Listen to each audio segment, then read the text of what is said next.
think what the defense is going to say is that this wasn't blackmail, this was not coercion. Prosecution, during its opening statements, they told the jurors that they can expect to hear during the course of this trial. This is not just another celebrity scandal. This is a nightmare hiding in plain sight.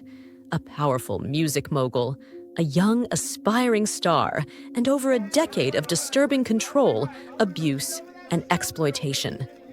In a courtroom packed with media and silence, Cassie Ventura told her truth. And what she described shocked everyone.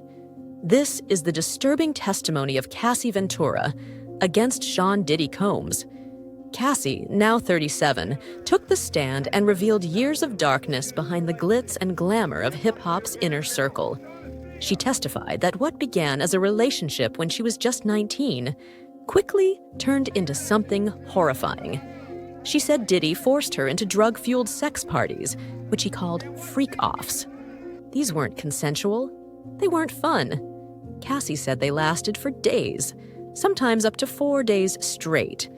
She described being completely drained, physically and emotionally. So much so that she needed IV fluids afterward to recover. But it wasn't just the duration or the drugs. It was the violence, the control, and the shame. Cassie said she was often forced to take ecstasy and cocaine, sometimes without even knowing. On one occasion, she testified that Diddy spiked her drink, only telling her later what she had consumed. She broke down as she described a moment when, during one of these so-called freak-offs, another woman was instructed to urinate in her mouth. Cassie said she choked and felt completely dehumanized. She also revealed that Diddy would record these sessions, using the footage to control and silence her. The rooms, she said, were often left covered in baby oil, blood, and urine. She said it was like living in a nightmare you couldn't wake up from.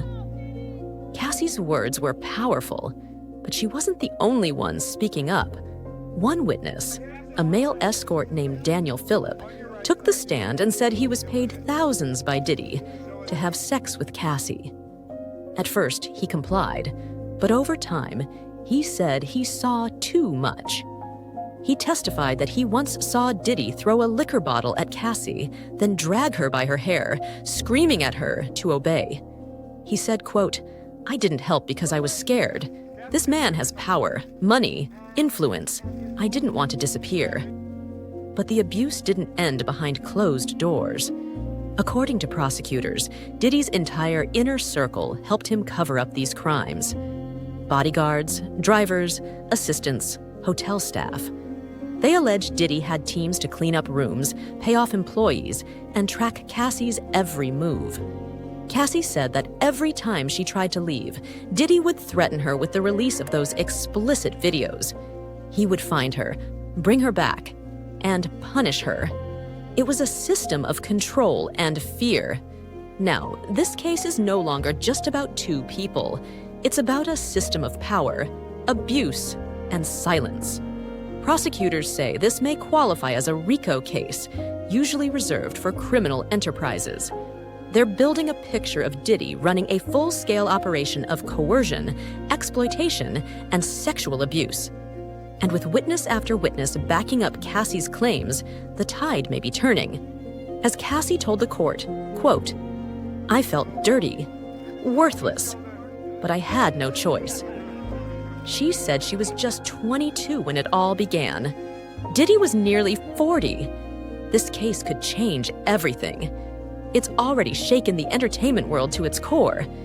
Diddy continues to deny all allegations. But the evidence keeps piling up.